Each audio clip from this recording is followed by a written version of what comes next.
Coucou la famille, bonjour Nabissoni, surtout Lelo. J'espère que vous allez bien. Moi, je vais bien aussi par la grâce de Dieu.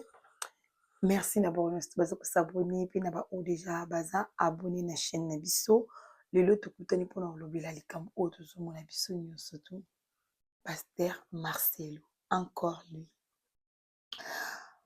Pour n'aba obaye binga na lingolo pas trop makambu ya ba pasteur, mais na chaîne nanga YouTube ceux qui botali bien bomona ke eza na ba vidéo musu o na posta ya ba prédication ya pasteur Marcelo parce que a édifié abiso ayaka na ba témoignage toujours na ba maté ya toujours ya bien o édifié abiso bolanda vidéo o na collé awa toyo kana bino si boyoka makamini alobi.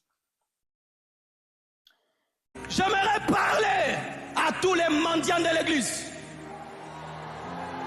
Tous les mendiants. Certains mendiants sont même en cravate, en costard. Pendant compris, tu ne fermes jamais les yeux. Tu regardes toujours celui qui est bien habillé. Avant la fin du culte, tu attends toujours devant les belles voitures. Tu attends toujours devant les belles voitures. Tu connais tous les hommes riches de l'église. Plus que même le pasteur. Tu connais même les maisons, même les bureaux. Tu as transformé la maison de Dieu en caverne de voleurs. Quand tu cherches le pasteur, ce n'est jamais pour une délivrance, jamais pour une guérison. Toujours dossier, dossier, dossier, dossier. Toujours des dossiers. Où sont les fidèles qui nous cherchent à nouveau pour qu'on leur explique la Bible au bureau? Où sont les fidèles qui nous cherchent encore à l'église pour confesser leurs péchés? Ça devient rare. Karambongo nebo senga rabiso. Pourquoi senga biso karambongo? Tonyo kwama, tonyo kwama. Eh pesanga mene.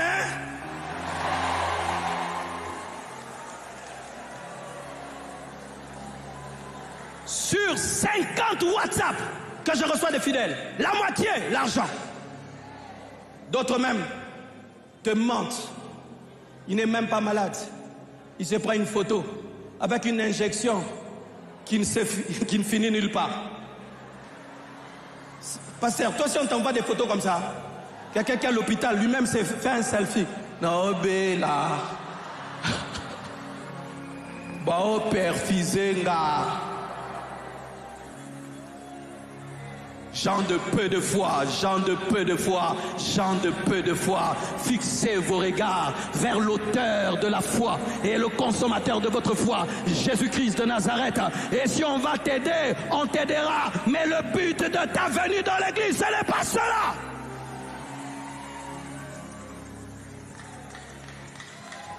Nous allons te chicoter. Oui, il faut qu'on te chasse. Certains, il faut qu'on les chasse. Je ne fais plus les appels de fonds où je dis clairement qui va donner 100 000 $, 50 000 $. Avant, je le faisais, j'ai arrêté. Quand quelqu'un se lève dans la salle, vient ici, et il prend une enveloppe de 100 000, on prend une photo de lui. Après le culte, il va résoudre tous les problèmes de l'église. C'est pourquoi j'ai dit, comme Dieu t'a dit, fais un virement en banque, viens au diaconat, donne au bureau. Ce qui nga na lobby, nande biso tolandi vidéo o eza parce que tanga na yo ki vidéo oyo, je me suis sentir visée. Pourquoi je me suis sentir visée ou parce que il fit un temps l'église parce que sambela ngai pe tozaki nazaka na ba problème o sindo tumsanga esinga mbongo. Tozaka na papa mon église, azaka vraiment un bon papa.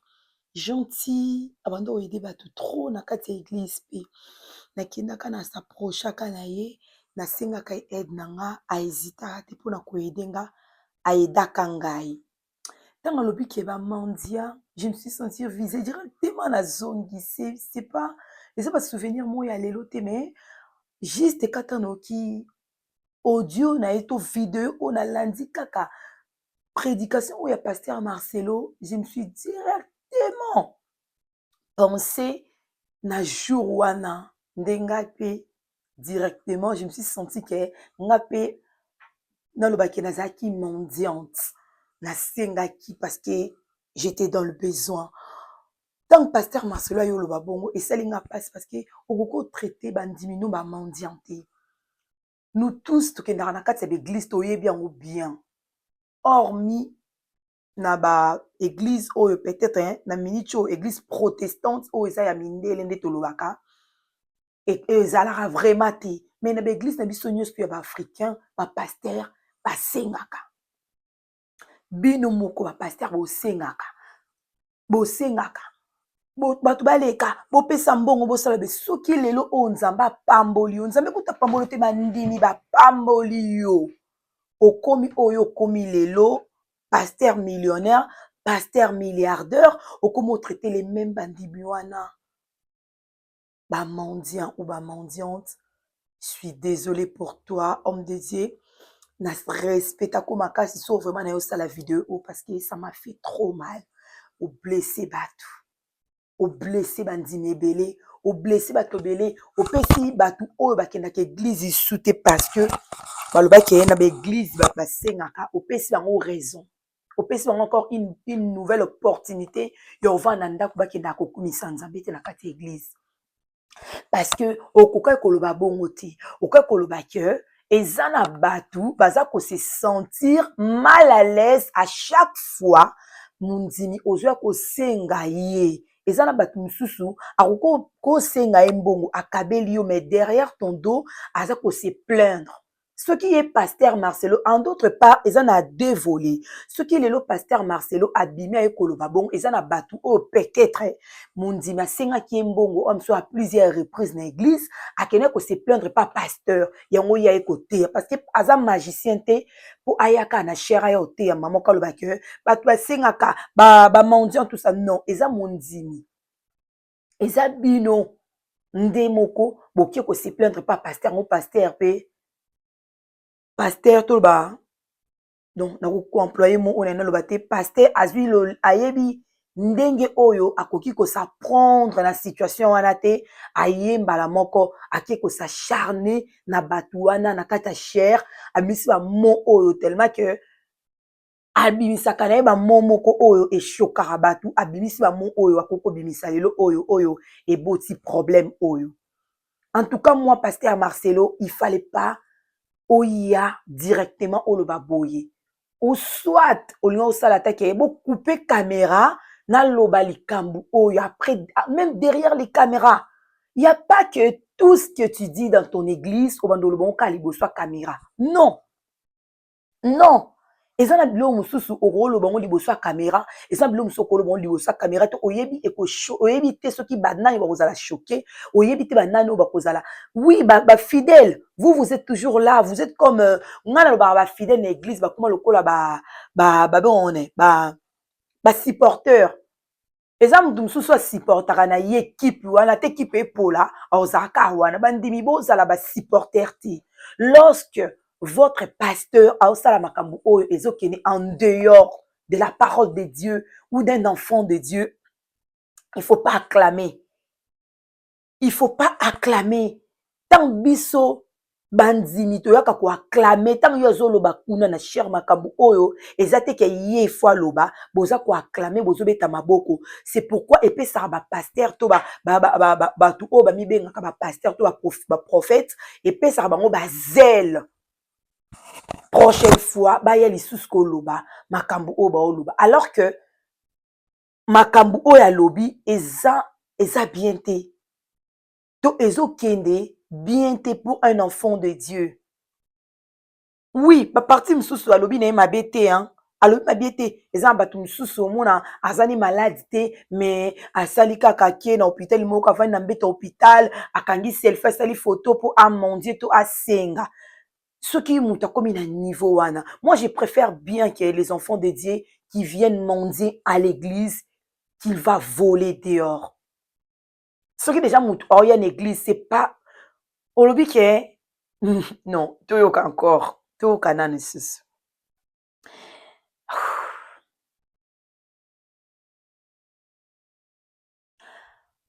Au lobby ici, ce que. boyaka na église pour ensemble te boyaka pour ensenga non bayaka pour ensemble c'est juste l'opportunité amoni que ah msusu mutu oyo nzambe tanga selela mutu aselela mutu à travers mutu soki yo nzambe lelo asali okomi na ba église compassion et matie ko munene bongo tonyo na mboka na moko na mbongo na moko te otongi bandaku lelo olobi ke na otikela bana nga bandaku na otikela bana nga babo non otongo na mbongo na yo te. Moi, je sais, je connais, moi, ma mère, avant qu'il nous paie sa mbongo na kati église. Andimi même que, à quoi y a na mbongo na yé, mais à qu'il nous paie sa pasteur mbongo. Aujourd'hui, pour traiter peut-être notre époque, nous traiter maman nanga pauvre femme, tout ça, mais mbongo na yé, ya mukie wana oya koi, yo mutu pasteur aux yeux ango. Les pasteurs, arrêtez qu'on finisse biso bana na nzambe biso to benga na ba chrétien. Moi mon mari aussi c'est un prédicateur. Arrêtez qu'on finisse ba prédicateur na kati église. Et surtout notre pasteur Marcelo. Franchement, ayez de bons conseillers autour de toi. Luka ba conseiller ya malamu. Luka ba conseiller ya malamu. To communiquaka obiso tozana ngo soki déjà ozoya pona koloba na ba oyo baza ba oyo ba commission lelo na place oyo komi bana na nzambe peut-être bazangi peut-être même sous maman to papa ou asenga ki mutu wana mbongo elle était vraiment dans le besoin elle manquait à manger même si elle mwana na hôpital même si elle mwana quelque part même si elle a besoin moko o esenga ki asenga pour nga à l'époque tant na senga papa na j'étais dans le besoin aussi oui na senga na kenda apesanga mais akena ko se plaindre t'es pas pasteur nanga que non à l'époque j'étais encore toute jeune nazeno na banati na sengaka parce que j'étais dans le besoin au lieu na que no sala kindumba na moni mutu oyo peut-être na ko senga na somba msusu serviette msusu na zanga ki pona msusu na zaina mama nanga bando pesa na kati église ando pesa na kati église mama na biso boyebi yango be mama bateka ba matembele bandunda ba matungulu ba nguba ba pondu ba pesa kana kati ya église so peut-être azangi msu fond na comme ko koya monika msu papa moboye ayaka na église azaka na mbongo tout ça asenga au traiter des mendiants aux ganga puis comment vous traitez des fidèles à l'église comme si c'était vos enfants. Oui, comme Babé Ngabino toujours ba papa. Papa, daddy. Oui, daddy, parce que vous êtes pasteur naïe. Mais cela ne vous donne pas l'opportunité ou le privilège de crier sur eux comme ça. Comme ça. Franchement, je suis désolée. Si ceux qui peut-être vidéo et comme la yo, autant na chaîne nanga, j'aimais toujours tes vidéos. Même sur TikTok. J'apprécie tes vidéos, j'apprécie tes prédications. Il y a des prédications où il y a édifiant, n'a pas problème na batu et poussant là que senga batu na ba pardon et poussant là qui ndeko na kende ko boma ba moto misu o nazaki nango ko kende ko s'humilier parce que tu donnes vraiment des bons conseils mais là si vraiment to moni que problème ezali papa nanga na ovanda niete na mwana na nzombe na yebi parole pe na oko fana niete pona oyaka ke na acclamer comme des fidèles de ba acclamer bino na kati église même si bo lo ba makambo eza des bêtises ba oyaka ka ba acclamer non on peut pas le faire balobi ya malamu to sepela nango ya mabe to loba papa toki dans l'église pour oyoka parole de Dieu mais cela ne dit eza ko zangisa biso te ke to aider baninga o baza mopanzi ba na problème to aider muninga o peut-être aye ko s'approcher so ba senga ki 3 fois 4 fois yo moko tout ça ba na nzambe pourquoi yo moko papa to mama o ba senga ki mbongo kene ko se plaindre pas pasteur oyebisa ndeko wana te ke yaya yebisanga elo nezo tungisa pesa bango misala bato bayaka na kati ya l'église na bamona apasi bopesa bango misala olukela bango ba fond de commerce